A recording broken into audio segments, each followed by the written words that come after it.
আবারও আমি গজ কাপড় নিয়ে আসছি শাড়ি বানানোর জন্য। এই যে এটা হচ্ছে নেটের মধ্যে অ্যাম্বুশ করা একটা কাপড়, তার মধ্যে আছে আবার জরি। এগুলো হচ্ছে ছোট ছোট বাটারফ্লাই, আমার অনেক ভালো লাগছে। তো এই কাপড়টা যেহেতু গজ কাপড়, এটার হাইট অনেক বেশি, প্রায় 3.5 হাত পা না, আমার মাথা থেকে ধরলে একদম পা পর্যন্ত ঢেকে যাইতেছে। তো এত বড় কাপড় দিয়ে তো আর শাড়ি হবে না, এটাকে আমার কাটতে হবে। মোটামুটি এই পরিমাণ কাটলে আমার শাড়িটা হবে। আর যে কাপড়টা বের হবে এই কাপড় দিয়ে আমার ব্লাউজ অনায়াসে হয়ে যাবে।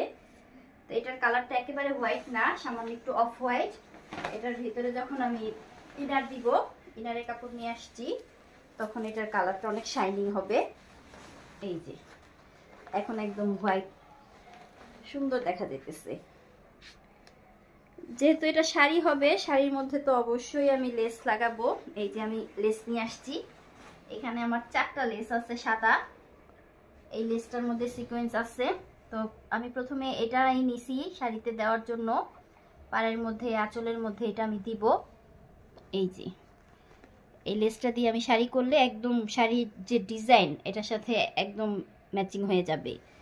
আর যখন আমি যাই মার্কেটে, আমার যখন যে লেসটা ভালো লাগে আমি নিয়ে আসি, কারণ ঘরে থাকলে আমার কাজে লাগে।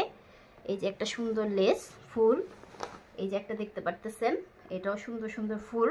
কাজ করার সময় ঘরে থাকলে সুবিধা হয়, যখন যেটা মনে চায় সেটাই নেওয়া যায়। এই যে একটা লেস, এখানেও আছে 10 গজ, এখানেও আছে 10 গজ। এই 4টা লেসের মধ্যে 10 গজ 10 গজ করে 40 গজ আছে। আর যখন শাড়িটা আমি বানাবো অবশ্যই আপনাদের সাথে ভিডিও শেয়ার করব। তো সবাই কমেন্ট করে বলেন আমার শাড়ির কালারটা কেমন হয়েছে। আমার তো অনেক ভালো লাগতেছে, বানানোর আগে আমি শাড়িটার প্রেম করে গেছি, বানাইলে কেমন লাগবে জানি না। আর কোন লেসটা লাগালে ভালো লাগবে আপনারা একটু কমেন্ট করবেন। এখানে 4টা লেস আছে, আমি এটা দিতে চাচ্ছি, কিন্তু যদি অন্যগুলা দিলে ভালো লাগে সেটাও আপনারা জানাবেন।